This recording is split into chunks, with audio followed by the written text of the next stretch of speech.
हरियाणा का भिवानी जिला इन दिनों एक ऐसी घटना से दहल उठा है जिसने पूरे राज्य को हिलाकर रख दिया है। यह मामला है 19 साल की मनीषा का, जो एक प्ले स्कूल में टीचर थी।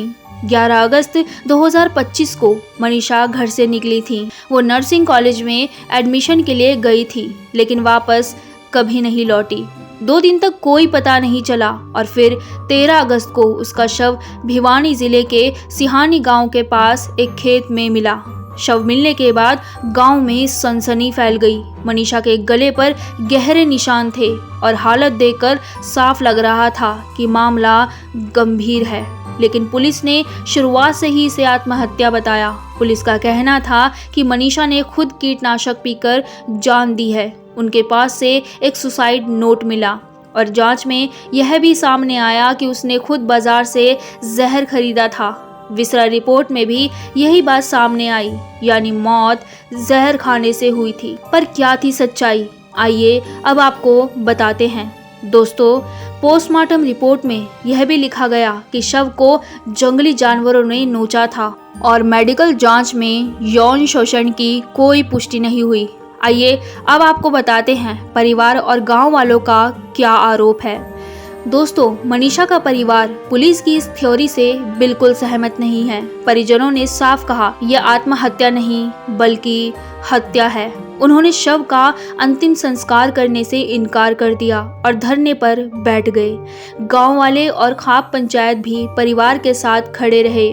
लोगों ने कहा कि पुलिस सच दबाने की कोशिश कर रही है और असली आरोपियों को बचा रही है। धीरे धीरे विरोध इतना बढ़ गया कि सैकड़ों लोग सड़कों पर उतर आए। दिल्ली पिलाड़ी रोड और हाईवे तक जाम हो गया। स्कूल कॉलेजों के छात्रों ने भी प्रदर्शन किया। स्थिति बिगड़ने पर पुलिस को लाठीचार्ज करना पड़ा, जिससे माहौल और तनावपूर्ण हो गया।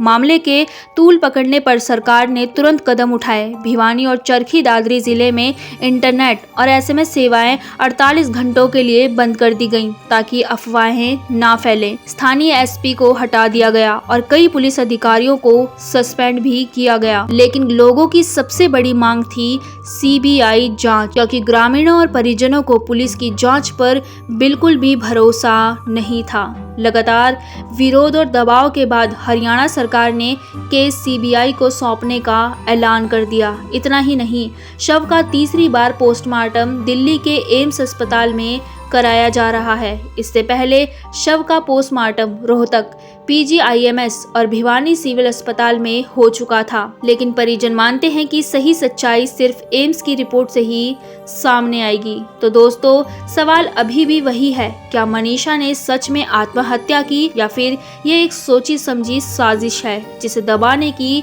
कोशिश हो रही है। फिलहाल केस सीबीआई के हाथों में है और तीसरी पोस्टमार्टम रिपोर्ट का इंतजार है। लोगों की सिर्फ एक ही मांग है, मनीषा को इंसाफ मिले और दोषियों को कड़ी से कड़ी सजा। यह घटना हमें याद दिलाती है कि समाज में इंसाफ की मांग कितनी मुश्किल है, लेकिन जब लोग एकजुट हो जाएं तो सच्चाई छिप नहीं सकती।